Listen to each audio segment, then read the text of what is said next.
शोहर को फालिज हुआ तो किसी ने हमारी मदद नहीं की। मैं रात को सड़क पर खड़ी हो जाती और अपना जिस्म बेचने लगी। सोचा कि यही मेरा नसीब है। गाड़ी वाले आते और मैं 5,000 की खातिर अपनी इज्जत का सौदा कर लेती। शोहर और बच्चों को बताती कि मैं रात को काम करती हूँ। और ऐसे ही कई साल गुजर गए। एक रात कुछ लड़कियां मुझे अपने साथ ले गईं। मैं होटल के कमरे में थी, मगर उनकी अगली बात सुनकर मेरा कलेजा मुंह को आ गया। काश जमीन फटे और मैं उसमें दफन हो जाऊं, क्योंकि वो तो मेरा जाने वाला निकला। मैं हाथ में 5,000 का नोट लिए घर की जानिब आ रही थी। आज फिर मैंने अपने वजूद का सौदा किया था। दिल चाहता किसी गाड़ी के आगे आकर अपनी जान दे दूं, लेकिन फिर ख्याल आता कि फाली ज़दा बीमार शोहर चारपाई पर पड़ा है और बेटा अस्पताल में जिंदगी और मौत की कश्मकश में झूल रहा है। बेटी अभी छोटी थी, भूख से तड़पती हुई हर वक्त मुझसे सवाल करती, अम्मा कुछ खाने को है? मेरे पास इन सवालों का कोई जवाब नहीं था। गुर्बत ने हर तरफ से रास्ता बंद कर दिया। मैंने कई बार सोचा मेहनत मजदूरी कर लूँ, मगर मुझे कोई काम नहीं देता। शोहर की बीमारी और बच्चों की जिम्मेदारी ने मेरी हिम्मत तोड़ दी। एक दिन जब बेटे की हालत बिगड़ गई और डॉक्टर ने कहा कि फौरी ये दवाइयाँ लाओ, वरना इसकी जान को खतरा है, तो उसी लम्हे मैंने फैसला किया कि जिसने मेरी जिंदगी को हमेशा के लिए बदल डाला। वो रात मेरी पहली थी। मेरा जिस्म कांप रहा था, दिल चीख रहा था कि रुक जाऊं, लेकिन मजबूरियां मुझे घसीटती जा रही थी। जब वापस आई तो हाथ में चंद नोट और दिल में हजारों जख्म थे। आईने में खुद को देखा तो लगा जैसे कोई अजनबी औरत मुझे घूर रही हो। मैंने सर झुका लिया और अपने आप से कहा, यह सब बच्चों के लिए है, ये सब उनके मुस्तकबिल के लिए है। मगर वो लम्हा मेरे लिए अजियतनाक था। शोहर को मैंने कहा कि काम लंबा हो गया था, इसलिए देर से आई हूँ। वो आहिस्तगी से बोला, तुम थक जाती हो, छोड़ क्यों नहीं देती? मैंने होंठ काटते हुए जवाब दिया, अगर मैं छोड़ दूं तो बच्चों का क्या बनेगा? उसने खामोशी इख्तियार कर ली। उसकी खामोशी में एतमाद भी था और बेबसी भी। मुझे वो खामोशी मजीद काटने लगी। हर रात घर से निकलते हुए बेटी मेरी चादर पकड़कर कहती, अम्मा कब आओगी? मैं उसके बाल सहलाकर कहती, बस थोड़ी देर में। वो मुस्कुरा देती, मगर मुझे क्या पता था कि मुस्कुराहट मेरी सच्चाई के सामने कितना कमज़ोर हथियार है। रास्ते में जाते हुए दिल बार बार कहता, आज ना जा, आज रुक जा। लेकिन फिर बेटे की दवाइयाँ याद आती, शोहर के चेहरे पर थकन का अक्स और बेटी की भूख की तस्वीर, और मैं मजबूर होकर कदम बढ़ा देती। वो लम्हे जिन्हें लोग जिंदगी की रौनक कहते हैं, मेरे लिए अजाब थे। कमरे में दाखिल होते ही मेरी रूह कांपती। मैं आंखें बंद कर लेती और दिल में बस एक ही दुआ करती, या अल्लाह ये मेरी इबादत समझ लेना, ये मेरी कुर्बानी समझ लेना। कभी कभी मुझे लगता जैसे खुदा भी मेरी बेबसी पर खामोश हो गया है। हर नोट हाथ में लेते वक्त वो जहर की तरह जलता, लेकिन मैं खुद को बहलाती, यही नोट कल मेरे बेटे की जान बचाएंगे, यही नोट बेटी की भूख मिटाएंगे। कभी कभी काम के बाद मैं खुद से बात करती, क्या मैं गुनहगार हूँ या ये सब मेरे बच्चों के लिए कुर्बानी है? फिर आंखों से आंसू बहने लगते। मुझे याद है एक रात कमरे में बैठकर मैंने अपने बेटे की तस्वीर को देखा और कहा, बेटा अगर तुम्हें कभी सच पता चल गया तो क्या तुम मुझे माफ़ कर दोगे? मेरे सवाल का जवाब तस्वीर की खामोशी में छुपा रह गया। एक दिन डॉक्टर ने कहा, बेटे की हालत बेहतर हो रही है, अगर दवाइयाँ वक्त पर मिलती रहें तो वो ठीक हो सकता है। ये सुनकर दिल में अजीब सा सुकून आया। मैंने खुद से कहा, हाँ मेरी कुर्बानी रायगा नहीं जा रही, लेकिन साथ ये खौफ भी दिल में बैठ गया कि कहीं ऐसा ना हो कि रास्ता कभी बेटे के सामने खुल जाए। यही खौफ मेरे साथ हर पल रहने लगा। मोहल्ले में लोग सवाल करते, बहन कहाँ नौकरी करती हो? मैं मुस्कुराकर कहती, एक फैक्ट्री में। वो सर हिला देते, मगर उनकी नज़रों में शक होता। मैंने सीख लिया था कैसे झूठ को सच बनाकर पेश करना है, मगर रात को जब तन्हाई होती तो वही झूठ मुझे अंदर से खा जाता। घर के अंदर मैं सबके सामने फर्ज शनास औरत थी, शोहर के लिए खिदमत गुजार, बच्चों के लिए माँ और मोहल्ले के लिए एक मेहनती बीवी। हर कोई यही समझता कि मैं दिन रात मेहनत करती हूँ ताकि घर का खर्च चले, लेकिन इस सच्चाई को मैंने अपने दिल में कैद कर रखा था। बाहर निकलते ही मैं अपनी इज्जत का सौदा करती। ये वो राज था जो मेरे और मेरे रब के दरमियान था। शोहर को कभी इल्म न होने दिया कि मैं कहाँ जाती हूँ। वो फालिज ज़्यादा बिस्तर पर लेटा होता, मेरी बातों पर एतबार कर लेता। कभी कभी वो आहिस्ता से कहता, तुम्हें रोज़ाना इतनी मेहनत करनी पड़ती है, मेरी वजह से तुम्हें तकलीफ हो रही है। मैं उसके माथे पर हाथ रखकर जवाब देती, तुम फिक्र न करो, सब ठीक हो जाएगा। बेटी की मासूमियत मेरे लिए सबसे बड़ी कमजोरी थी। वो रोज़ मेरे पीछे लिपट जाती और बोलती, अम्मा कब वापिस आओगी? मैं उसके नन्हे हाथ अपने हाथों में लेकर झूठी तसल्ली देती, बस जल्दी आऊँगी मेरी बच्ची। एक दिन उसने जिद पकड़ ली, मैं भी तुम्हारे साथ चलूँगी। मैंने उसके बाल सहलाकर कहा, नहीं मेरी बच्ची, तुम्हें पढ़ाई करनी है, जब तुम बड़ी होगी ना तो मुझे फ़ख्र होगा। वो हंस पड़ी, मगर मैं अंदर से टूट गई। बेटे की बीमारी ने मेरी रातों की नींद छीन ली। अक्सर वो सांस लेते लेते रुक जाता तो मेरा दिल हलक में आ जाता। अस्पताल के कमरे में मैंने कई बार रब के हजूर हाथ उठाए, ए अल्लाह अगर मेरी बेइज्जती कबूल करनी है तो कर ले, बस मेरे बच्चों को जिंदगी दे दे। उसकी सांसें बहाल होती तो मैं सुकून का सांस लेती। लेकिन अगले दिन फिर वही दवाइयाँ और फिर वही अखराजात सामने आ जाते। मैं हर रात अपना वजूद कुर्बान करती ताकि सुबह का चूल्हा जलता रहे। दिन भर के झूठे वादे और रात की अजियत मेरे मामूल का हिस्सा बन गए। कभी कभी नोट हाथ में आते तो सोचती, ये चंद कागज आखिर कितने कीमती हैं कि उनके लिए मुझे अपनी इज्जत देनी पड़ती है। लेकिन अगली सुबह जब बच्चों के पेट भरे और दवा वक्त पर मिलती तो मैं सोचती कि शायद यही मेरी किस्मत है। एक दिन मोहल्ले की औरत मेरे पास आई और बोली, बाजी आप कैसी नौकरी करती हैं जो रात को जाती हैं और सुबह आती हैं? मैंने हंसते हुए कहा, कपड़े की फैक्ट्री है, रात की शिफ्ट लगती है। इसने मशकूक नज़रों से मुझे देखा और खामोश हो गई। मैं जानती थी कि लोग बातें ज़रूर करते हैं लेकिन किसी के पास हकीकत जानने की हिम्मत ना थी। मेरे शोहर के कुछ रिश्तेदार कभी कभार आ जाते। एक दिन देवर ने आकर कहा, भाभी अगर नौकरी मुश्किल है तो हमें बता दे, हम कुछ मदद कर दें। मैंने तलखी छुपाकर कहा, नहीं भाई साहब, सब संभल जाएगा। मुझे आदत हो गई है। दिल चाहता था कि चीख कर कहूँ, तुम्हारे कुछ पैसों से क्या मेरा बेटा हमेशा जिंदा रहेगा? लेकिन जुबान पर ताला लगा रहा। मैं अक्सर गली के बच्चों को खेलता देखती और दिल चाहता कि मेरी बेटी भी बेफिक्री से खेलती रहे, मगर वो अपनी उम्र से पहले संजीदा हो गई थी। एक दिन वो अपने भाई के पास बैठी थी और बोली, भाई अम्मा बहुत मेहनत करती हैं, जब मैं बड़ी हो जाऊंगी ना तो उनकी मदद करूंगी। मेरा दिल भर आया लेकिन मैंने चेहरे पर मुस्कुराहट रखी। मैं नहीं चाहती थी कि मेरे बच्चे मेरे बोझ को महसूस करे। एक दिन अस्पताल में डॉक्टर ने मुझसे कहा, आपके बेटे के इलाज के लिए मजीद पैसे चाहिए, अगर वक्त पर दवा न मिली तो खतरा और बढ़ सकता है। ये सुनकर मेरी टांगें काम गईं। मैंने पूछा, कितने पैसे? उसने कागज पर लंबी लिस्ट थमा दी। मैंने दिल ही दिल में फैसला कर लिया कि चाहे कुछ भी हो, आज रात देर जाना पड़ेगा। घर वापस आई तो शोहर ने कहा, तुम्हारा चेहरा उतरा हुआ है, क्या हुआ है? मैंने कहा, कुछ नहीं, बस फैक्ट्री में काम ज़्यादा है। वो खामोश रहा। उसकी आंखों में ऐसा दुख था जैसे वो जानता हो कि मैं झूठ बोल रही हूँ, लेकिन वो कुछ ना बोला। शायद उसने अपनी मजबूरी के आगे जुबान बंद कर ली थी। वक्त की रफ्तार बेरहम थी। दिन ऐसे गुजरते जैसे हाथों से रेत फिसल रही हो। हफ्ते महीनों में और महीने बरसों में बदल गए। शोहर की बीमारी बढ़ती ही रही। वो बिस्तर पर पड़ा, कभी छत को देखता, कभी आंखें बंद कर लेता। एक दिन उसने कमजोर आवाज में कहा, अगर मैं ना रहा तो बच्चों को संभाल लेना। मेरा दिल दहल गया।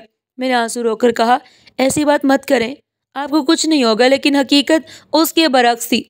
चंद दिन बाद उसकी सांसें उखड़ गईं और वो हमेशा हमेशा के लिए आंखें बंद कर गया। मैंने रोते हुए उसके माथे को चूमा और दिल को समझाया कि शायद ये एक बोझ कम होना है, मगर असल बोझ तो अब मेरे कंधों पर था। बेटी रोज बरोज बड़ी हो रही थी। उसकी आंखों में ख्वाब थे, मगर उन ख्वाबों को हकीकत में बदलने के लिए मुझे मजीद कुर्बानियां देना पड़ी। मोहल्ले की औरतें अक्सर कहती हैं, बाजी अब तो बेटी की शादी का सोचना होगा। मैं मुस्कुरा देती, लेकिन दिल अंदर से डूब जाता। शादी के खर्च का तस्वुर ही मुझे हिला देता। एक दिन बेटी ने खुद कहा, अम्मा मैं नहीं चाहती आप मेरे लिए इतनी मेहनत करें, बस एक सादा सा निकाह कर दे। मैंने उसके सर पर हाथ रखकर कहा, नहीं बेटी, तुम्हारी शादी ऐसी होगी जैसे किसी शहजादी की हो। वो हंस पड़ी, लेकिन मैं जानती थी कि ये ख्वाब पूरा करने के लिए मुझे कितनी रातें मजीद अपनी इज्जत कुर्बान करनी पड़ेगी। शादी का वक्त करीब आया तो तैयारियों के लिए दिन रात एक करना पड़ा। जेवर का इंतज़ाम किया, कपड़े बनवाए, जहेज की चीज़ें खरीदें, सब कुछ करते हुए दिल कांपता रहा कि कहीं कोई कसर न रह जाए। कई रातों मैंने अपने वजूद को बेचा ताकि बेटी की मुस्कुराहट खरीद सकूं। आखिरकार वो दिन आ गया जब मैंने अपनी बेटी को दुल्हन बनाकर रुखसत किया। उसके चेहरे की खुशी देखकर दिल को सुकून मिला। उस लम्हे लगा मेरी कुर्बानियां बेकार नहीं गई। बेटे ने पढ़ाई में दिल लगाया। वो अक्सर रात के तक किताबों में मसरूफ रहता। एक दिन उसने कहा, अम्मा आप मेरी वजह से इतनी मेहनत करती हैं, एक दिन मैं आपको सुकून दूंगा। उसकी बात सुनकर मेरी आंखों में आंसू आ गए, मगर मैंने उन्हें छुपा लिया। उसकी मेहनत रंग लाई और वो डिग्री होल्डर बन गया। जब मैंने उसे यूनिवर्सिटी के स्टेज पर डिग्री लेते देखा तो मेरी रूह खुशी से भर गई। लगा कि मेरी कुर्बानियां रंग ले आईं, लेकिन एक खौफ दिल में हमेशा चुभता रहा। मैं सोचती, अगर मेरे बेटे को कभी मेरी हकीकत पता चल गई तो इस ख्याल से दिल काम जाता। मैंने कई बार खुद को तसल्ली दी कि वो मुझे कभी नहीं जाने, लेकिन ये तसल्ली आर्जी थी। ये खौफ मेरी हर मुस्कुराहट के पीछे छुपा रहता। एक दिन बेटे ने कहा, अम्मा अब आप आराम करें, मैं नौकरी ढूंढूंगा और आपको कोई काम करने की जरूरत नहीं होगी। मैंने मुस्कुराकर कहा, हाँ बेटा, अब बस सुकून चाहिए। मगर अंदर से सोचती रही कि जब वो कमाने लगेगा तो क्या मैं ये सब छोड़ सकूंगी? और अगर छोड़ भी दिया तो माजी का सच क्या कभी दफन हो सकेगा? शादी के बाद बेटी कभी कभार मिलने आती। एक दिन वो रोते हुए आई और कहा, अम्मा मेरे ससुराल वाले जहेज की कमी का ताना देते हैं। मैंने उसे तसल्ली दी, बेटी बर्दाश्त करो, वक्त के साथ सब बेहतर हो जाएगा। लेकिन अंदर से मेरा दिल खून के आंसू रो रहा था। मैंने सोचा शायद मेरी दी हुई चीज़ें भी कम पड़ गई। उसी वक्त मैंने फैसला किया कि बेटी के लिए मजीद कुछ इंतजाम करना होगा। बेटे के हाथ में डिग्री देखकर मेरी आंखों में वो लम्हा बरसों के बाद रोशनी की तरह उतरा। उसकी कामयाबी ने मुझे अंदर तक सुकून दिया। उस दिन मुझे लगा कि मेरी कुर्बानियां अब किसी अंजाम को पहुंच गई हैं। मैंने खुद से वादा किया कि अब ये सफ़र ख़त्म करूंगी। मैंने दिल ही दिल में कहा कि ये रात मेरा आखिरी सौदा होगा। अब मैं नहीं जी सकती इस अजाब के साथ। बेटा कामयाब हो चुका था, बेटी अपने घर में खुश थी। मुझे लगा अब मेरा वजूद आज़ाद हो सकता है, लेकिन दिल के किसी कोने में खौफ छुपा हुआ था। अगर किस्मत ने मुझे बेनकाब कर दिया तो क्या होगा। उस रात मैंने आईने में खुद को देखा। चेहरा ऐसा लग रहा था झूठ की कई तहों में लिपटा हुआ है। मैंने अपने ही अक्स से पूछा, क्या तू आज के बाद आज़ाद हो सकेगी? मेरे कामते हाथ चादर संभालने की कोशिश करते रहे, मगर इरादा मजबूत था। आज के बाद मैं सिर्फ माँ रहूंगी, कोई मजबूरी मुझे फिर नहीं खरीदेगी। इससे पहले कि मैं निकलती बेटा कमरे में आया। उसने कहा, अम्मा कल एक बड़ी कंपनी में इंटरव्यू है, दुआ करें। मैंने उसके सर पर हाथ रखा और कहा, मेरी दुआएं हमेशा तुम्हारे साथ हैं, कल के बाद तुम्हारी जिंदगी बदल जाएगी। उसने मुस्कुराकर जवाब दिया, और आपकी भी। अम्मा ये सुनते ही मेरे दिल से जैसे एक बोझ उतर गया। यह आखिरी रात है। घर से निकलने से पहले बेटी ने फ़ोन किया। वो बोली, ससुराल वाले आपकी तारीफ करते हैं कि आपने मुझे अच्छी तरबियत दी। मैंने जवाब दिया, बस अल्लाह का करम है बेटी। लेकिन फ़ोन बंद करते ही दिल सोचने लगा कि जिस तरबियत की वो तारीफ कर रहे हैं वो किस कीमत पर दी गई। रास्ता तय करते हुए मैंने खुद को संभाला कि ये सफ़र बस यही ख़त्म होगा। मैंने दुआ की कि अल्लाह आज के बाद मुझे कोई और सौदा ना देखना पड़े, आज के बाद मेरे कदम किसी और आप पर ना जाए। उस दौरान रास्ते में एक औरत मिली। उसने कहा, बाजी आप तो बड़ी मेहनती हैं, अब तो बेटे ने कमाई शुरू कर दी, अब आराम करें। मैंने उसके चेहरे को देखा और दिल ही दिल में सोचा, काश वो जानती कि मेरा सुकून किस कीमत पर खरीदा गया है। हाँ बहन, अब आराम करूंगी। वो हंसकर आगे बढ़ गई। कमरे में दाखिल होने से पहले दिल लरज रहा था। मुझे लग रहा था जैसे ये आखिरी बार नहीं बल्कि किसी नए इम्तिहान की शुरुआत है। बैठे हुए लोग हंस रहे थे। मैंने मुस्कुराहट चेहरे पर सजाई। ये वो मुस्कुराहट थी जो बरसों से मेरा हथियार बन चुकी थी। उसी लम्हे फ़ोन बजा। बेटे का पैगाम था, अम्मी जी फिक्र न करे, कल सब अच्छा होगा। मैंने उसका पैगाम पढ़कर दिल ही दिल में कहा, हाँ बेटा, कल के बाद सब बदल जाएगा। ये सोचकर मैंने खुद को संभाला। काम मुकम्मल होने के बाद जब मैं कमरे से निकली तो हाथों में नोट थे और दिल में अजीब सुकून, जैसे ये नोट मेरी ज़िंदगी का आखिरी इम्तिहान हो। घर वापस आई तो शोहर की कब्र का ख्याल आया। मैंने कहा, आज तुम्हारी बेटी की माँ ने फैसला किया है कि अब मैं इज्जत के साथ ज़िंदगी गुजारूंगी। आंखों से आंसू बहने लगे और दिल को एक नया इत्मीनान मिला। मैंने बेटे की तैयारी के बारे में पूछा। उसने कहा, अम्मी आप देखेंगी कल के बाद आपको कुछ करने की ज़रूरत नहीं पड़ेगी। मैंने मुस्कुराकर कहा, बेटा मुझे तुम पर फ़ख्र है, मगर अंदर से कांटा दिल को चुभता रहा, मुसलसल और गहरा। अगर उसे हकीकत पता चल गई तो ये सवाल मुझे घेर देता। उस रात जब मैं घर से निकली दिल में सुकून सा था। बरसों बाद पहली बार ऐसा महसूस हो रहा था कि जैसे मैं आज़ाद हूँ। ये सोच कर कि ये आखिरी बार है, मेरे कदमों को हौसला दे रहे हैं। मैंने अपने आप को समझाया, बस आज के बाद सब ख़त्म। बेटे के कल वाले इंटरव्यू का ख्याल आया तो दिल मुतमईन। मैंने अपने दुपट्टे को संभाला और सड़क पर कदम रखा। गलियां सुनसान थी, पर हवा का झोंका भी याद दिला रहा था कि मेरी किस्मत बदलने वाली है। रास्ते में मेरा दिल धड़क रहा था। रास्ते में मेरा दिल बार बार धड़क रहा था। बड़ी हकीकत, कभी कभी ऐसा लगता रास्ते में मेरा बुरी तरह से दिल धड़क रहा था। ऐसा लगता जैसे कोई मेरा पीछा कर रहा हो। कभी लगता जैसे गली की खामोशी चीख रही हो बेआवाज़। मैंने कदम तेज कर लिए। उसी दौरान चंद नौजवान लड़के मेरे सामने आ गए।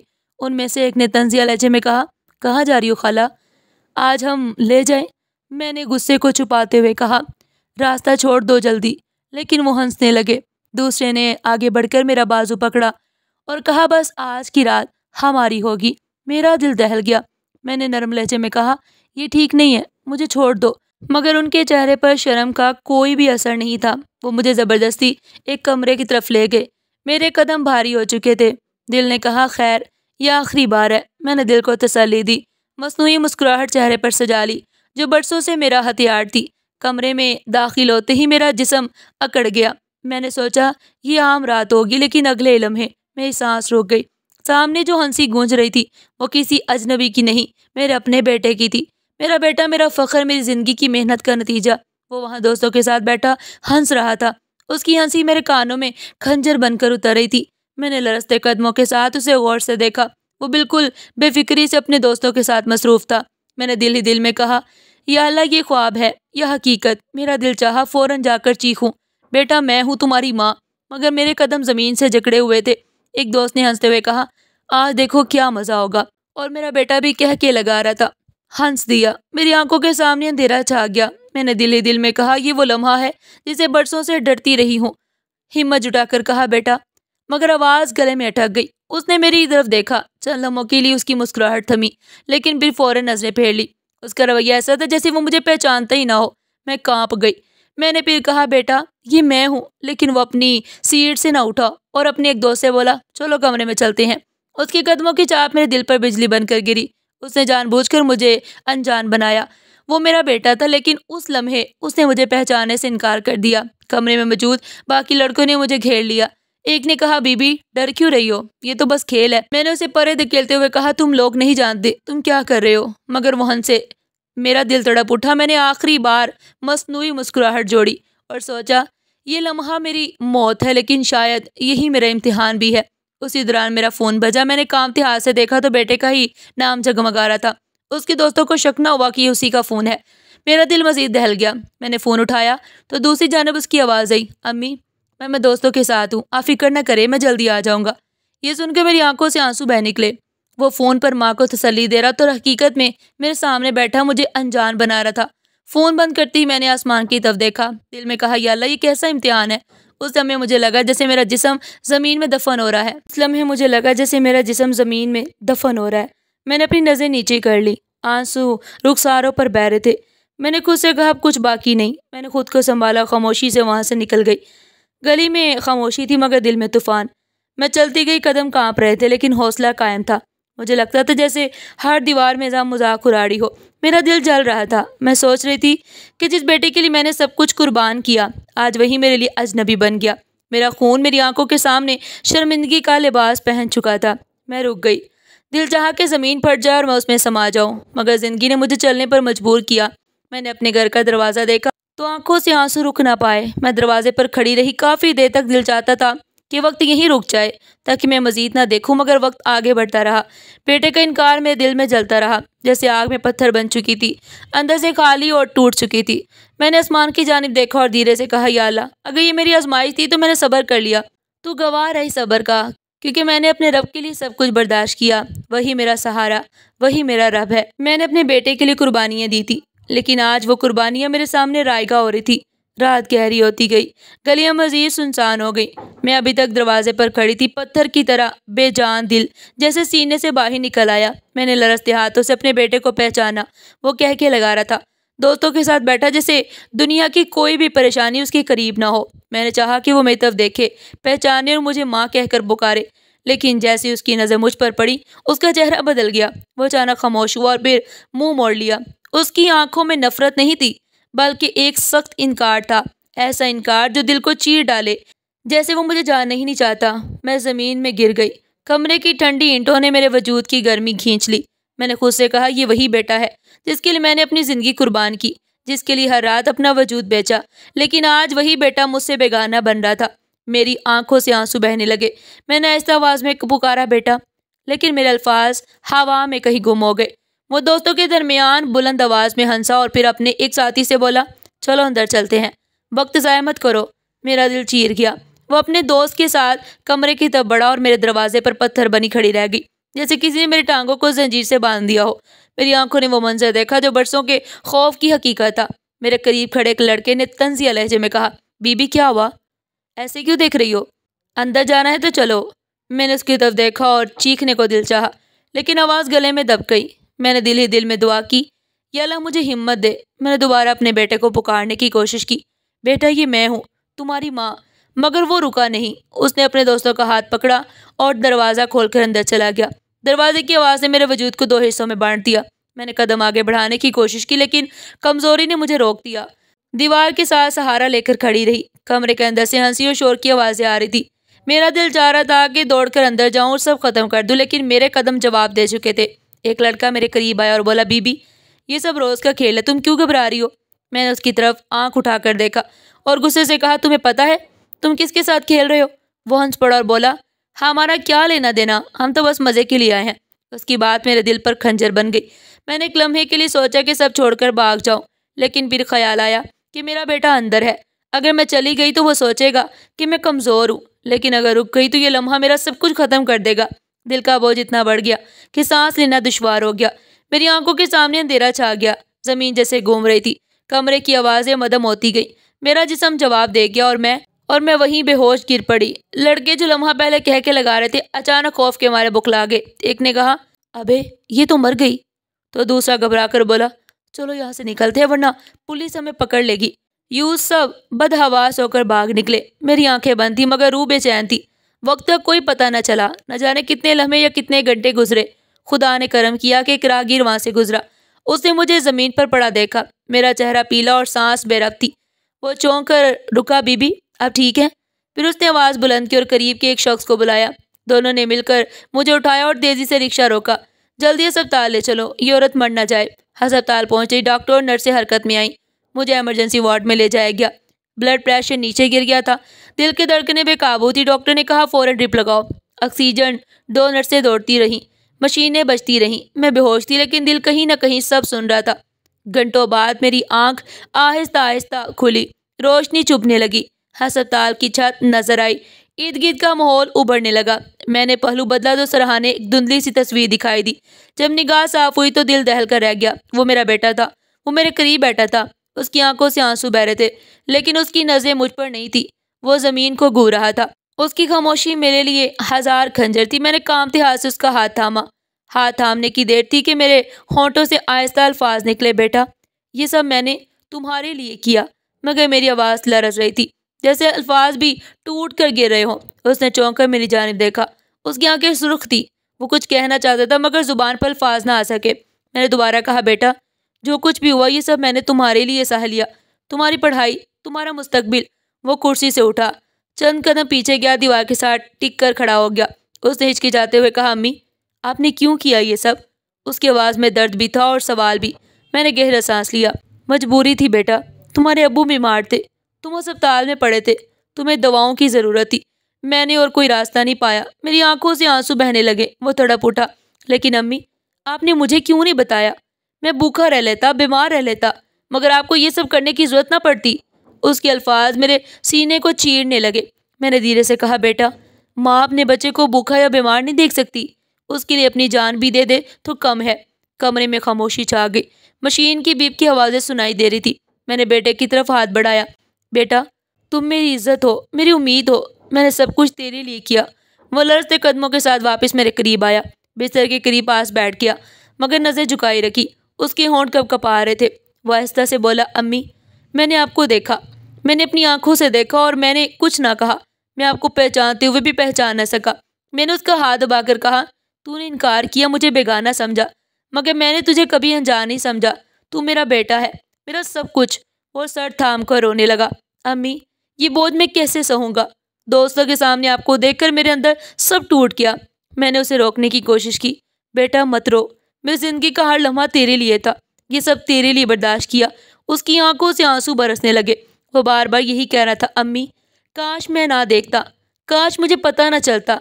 मैंने आंखें बंद करके कहा, बेटा अल्लाह ने हमें आजमाया है, ये सब वक्त का खेल है, तुम मजबूत रहो। वो उठकर खिड़की के पास जाकर बाहर देखने लगा। उसकी पुश्त मेरी तरफ थी। मैं जानती थी कि वो अंदर से टूट रहा है। मैं कमज़ोर आवाज़ में कहा, बेटा कल तेरा इंटरव्यू है, कल के बाद सब बदल जाएगा। उसने बिना पलटे कहा, इंटरव्यू? अम्मी मेरी दुनिया तो आज ही बदल गई है। मेरे दिल पर बोझ मजीद बढ़ गया।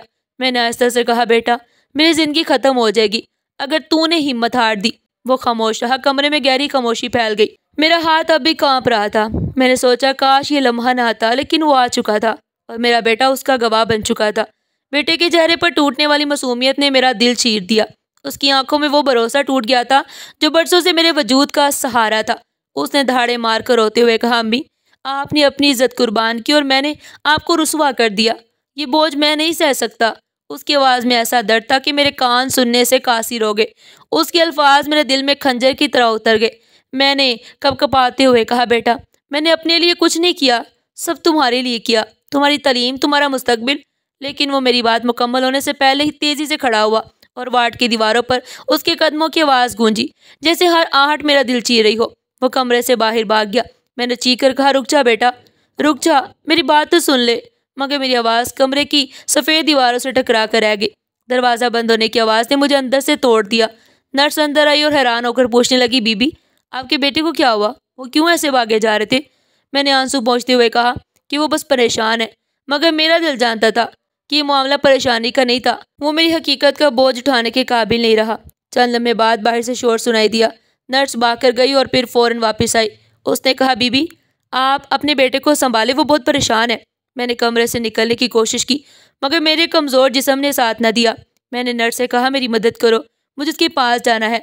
व्हील चेयर मंगवाई गई और मुझे कॉरिडोर की तरफ ले जाया गया। वहाँ दूर कोने में मेरा बेटा खड़ा था, उसके दोस्त भी मौजूद थे। एक दोस्त ने कहा, यार तुमने अपनी माँ को पहचानते क्यों नहीं माना? मेरा बेटा चीख कर बोला, तुम नहीं समझ सकते, मैंने जो देखा है वो मैं बर्दाश्त नहीं कर सकता। मैंने कमज़ोर आवाज़ में पुकारा, बेटा। वो चौंका, लेकिन मेरी तरफ देखने से कतराया। मैंने कहा, तुम्हें मेरी बात पूरी सुननी चाहिए थी, जो कुछ किया सब तुम्हारे लिए था। वो बोला, अम्मी मैं जानता हूँ आपने कुर्बानी दी, मगर उसकी कीमत क्या थी? आपने अपनी जान नहीं दी, आपने इज्जत बेची और मैं अपनी आंखों से देखकर भी खामोश रहा। मैंने कहा, बेटा दुनिया की नज़र में ये सब गुनाह होगा, लेकिन माँ की नज़र में ये सब इबादत थी। वो सर झटक कर बोला, अम्मी की इबादत नहीं, ये कुर्बानी भी नहीं थी, ये तो एक ऐसा दाग है जिसे मैं कभी साफ नहीं कर सकूंगा। उसके दोस्तों ने उसे पकड़ने की कोशिश की। उसने कहा, भाई तू हौसला रख, लेकिन उसने उनके हाथ झटक दिए और दोबारा भागने लगा। मैंने चीख कर कहा, बेटा रुक जा, मैं तुम्हें सब कुछ समझाऊंगी। वो पलट कर रुका, लेकिन उसकी आंखों में शदीद दर्द और बगावत थी। उसने बुलंद आवाज़ से कहा, अम्मी आप मुझे क्या समझाएंगी? मैंने अपनी माँ को वहाँ देखा जहाँ किसी की माँ को होना ही नहीं चाहिए था। अब मैं क्या सोचूं, मैं कैसे जीऊँ? मेरे दिल ने चाहा ज़मीन फट जाए और मैं उसमें समा जाऊं। मैंने आखिरी बार उसे समझाने की कोशिश की, बेटा अगर मैं ये सब ना करती तो तुम्हारा क्या होता? मैंने कुर्बानी दी ताकि तुम्हें ज़िंदगी मिले। वो चीख कर बोला, और इस ज़िंदगी का क्या, जिसने मेरी माँ को मुजरिम बना दिया? मेरा वजूद टूट गया। नर्स ने मुझे संभालने की कोशिश की और बोली, बीबी आप खुद को काबू में रखें, आपके बेटे को अभी आपकी ज़रूरत है। मैंने कहा, काश मैं उसे सुकून दे पाती। कुछ देर बाद उसका एक दोस्त दोबारा मेरे पास आया। उसने आयशा से कहा, खाला वो बहुत टूट गया है, हमें समझ नहीं आ रही कि उसे कैसे संभालें। मैंने आंखें बंद करके कहा था, शायद वो लौट आए, मगर वो नहीं लौटा। मैं बिस्तर पर पड़ी सोचती रही कि मेरी कुर्बानियाँ, मेरी जद्दोजहद रायगा जा रही हैं। वो बेटा जो मेरी ज़िंदगी का मकसद था, आज मेरा सबसे बड़ा बोझ बन गया। कुछ लम्हों बाद अस्पताल की दीवारें चीखों से गूंज उठी। नर्स भागती हुई आई। मैंने उसे पकड़कर पूछा, क्या हुआ, ये शोर कैसा है? वो मेरी आंखों में नहीं देख सकी, बस जल्दी से हाथ झटक कर आगे बढ़ गई। शोर बढ़ता ही चला गया। कदमों की चापें और लोगों की चीखने की आवाज़ें मेरे दिल को छीनने लगी। एक लम्हे के बाद कमरे में किसी ने दाखिल होकर खबर दी। उसके अल्फाज मेरे कानों में जहर बनकर उतरे, बीबी आपका बेटा, उसने खुद को ख़त्म कर लिया है। ज़मीन मेरे पैरों तले से निकल गई, दुनिया घूमने लगी, मेरे हाथ कांपने लगे। मैंने कुर्सी का सहारा लिया, मगर वो जो टूट कर बिखर गया वो मेरा बेटा था, जिसके लिए मैंने अपनी सारी जवानी कुर्बान की, जिसके लिए मैंने अपनी इज्जत बेची, अपनी रातें जला, अपने ख्वाब दफन कर दिए। आज वो मेरी वजह से अपनी जान हार बैठा। मेरे लबों से बस एक ही सदा निकली, नहीं ये सच नहीं हो सकता। नर्स ने मुझे संभालने की कोशिश की, बीबी खुद को संभालिए। मैंने चीख कर कहा, मुझे ले चलो मेरे बेटे के पास। व्हील चेयर लाई गई और मुझे कॉरिडोर के उस हिस्से की तरफ ले जाया गया जहाँ लोग इकट्ठे थे। रास्ते में सबके चेहरे बुझे हुए थे, किसी ने नजर झुका ली, कोई मेरे करीब आने की हिम्मत न कर सका। कॉरिडोर के आखिरी सिरे पर एक सफ़ेद चादर पड़ी थी। मेरा दिल जानता था कि उसके नीचे कौन है। मैं चीख कर बोली, हटा दो ये चादर, मैं अपने बेटे को आखिरी बार देखना चाहती हूँ। एक नर्स ने धीरे से चादर हटाई और मैंने वो चेहरा देखा जो भी चंद लम्हे पहले मुस्कुरा रहा था और अब खामोश पड़ा था। उसकी होंठों पर वही मासूमियत थी, मगर आंखें हमेशा के लिए बंद। मैंने लरसते हाथों से उसके माथे को छुआ। बेटा मैंने सब कुछ तेरे लिए किया और तूने मुझे छोड़ दिया। मेरी आवाज़ कमरे में गूंजने लगी। डॉक्टर करीब आया और बोला, हमने पूरी कोशिश की मगर बहुत देर हो गई थी। मैंने उसके हाथ झटक दिए और कहा, कोशिश तुमने नहीं करनी थी, कोशिश तो मेरी थी और मैं हार गई। मेरा दिल चाहा कि मैं भी उसी वक्त मर जाऊं, उसके साथ दफन हो जाऊं, लेकिन आंखें खुश्क थी, जैसे आंसू भी खत्म हो गए हों। मैंने सोचा शायद मेरी आंखों ने इतने आंसू बहा दिए कि अब और कुछ बाकी नहीं रहा। रास्ते में कुछ लोग सरगोशियां कर रहे थे। एक कहा, बेचारी माँ, बेटे की मौत झेलना आसान नहीं। तो दूसरे ने कहा, लेकिन ये तो अपने बेटे की मौत की वजह भी तो है। उनके अल्फाज मेरे कानों में जहर घोल गए। मैंने सर उठाकर उनकी जानिब देखा और फौरन खामोश हो गए। मेरे इर्द गिर्द हर कोई अफसोस कर रहा था, मगर मुझे लग रहा था जैसे सबकी आंखों में सवाल है, जैसे सब जानते हों कि इस मौत के पीछे मेरी हकीकत छुपी है। बेटी को इत्तला दी गई। वो अपने शोहर के साथ अस्पताल पहुंची। कॉरिडोर में मेरी हालत देखकर वो चीख उठी, अम्मा ये क्या हो गया? मैंने आंखें झुका ली। उसने अपने भाई को देखा और तड़प कर बोली, मेरे भाई का ये हाल किसने किया? मैंने धीरे से कहा, उसका हाल मैंने किया, उसकी मौत मेरी वजह से हुई। वो मेरे करीब आई, मेरे कंधों को पकड़कर बोली, नहीं अम्मा, आप कसूरवार नहीं हो सकती। लेकिन मेरी रूह कह रही थी कि मैं ही कसूरवार हूँ। उसकी शोहर ने बेटी को संभाला और कहा, अभी वक्त नहीं है इल्ज़ाम देने का, पहले भाई के कफन दफन का इंतजाम कर लेते हैं। ये सुनकर मेरा दिल दहल गया। मेरे बच्चे को कब्र में उतारने की तैयारी हो रही थी। मेरी आंखों के सामने मंजर बदलने लगे। वो दिन जब मैंने उसके लिए सब कुछ तबाह कर दिया, वो रातें जब मैंने अपनी इज्जत कुर्बान की, वो लम्हा जब उसने डिग्री ली, सब तस्वीरें एक एक करके सामने आने लगी। और आज सब खत्म हो गया था। मैंने दिल ही दिल में कहा कि दुनिया की सबसे बड़ी कुर्बानी भी मेरी माँ होने की सच्चाई को नहीं बचा सकी। मेरी कुर्बानी ने उसे जिंदगी नहीं दी बल्कि मौत दी।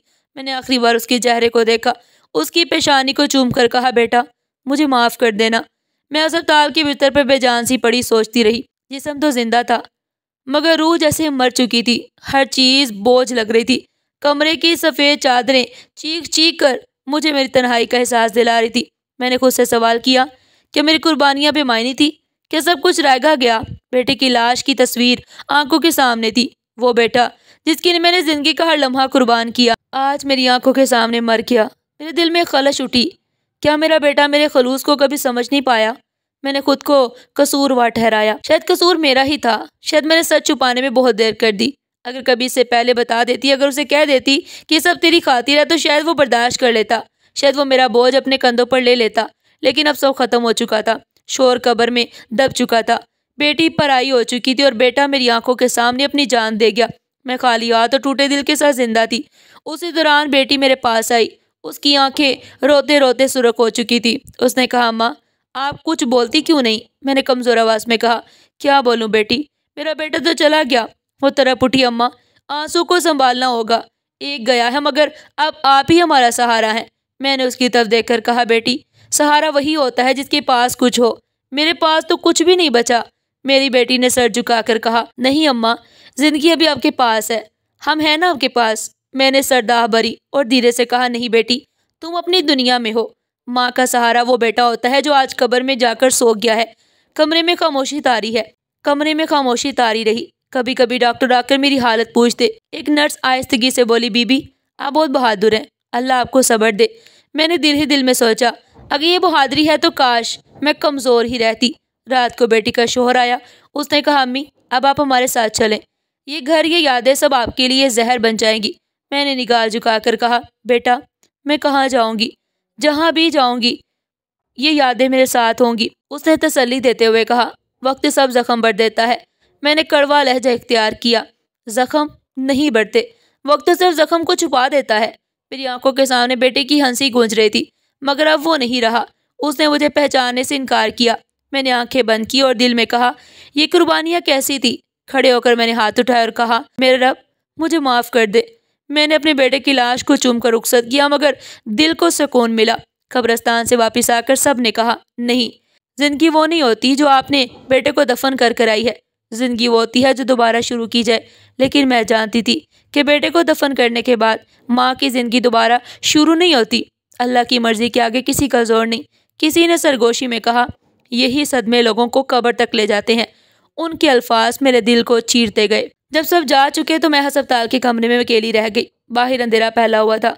मैंने खुद से कहा, जबरदस्ती अपने आप को जिंदगी के धागे से जोड़े रखना। बेटी ने कहा, भाई की याद इंसान को ख़त्म नहीं करनी चाहिए, बल्कि वही याद इंसान को अच्छाई की राह दिखाती है। वक्त गुजरता गया। मेरी बेटी के बच्चे मेरे पास आए। एक ने मासूम से कहा, नानी हमारे साथ चले ना।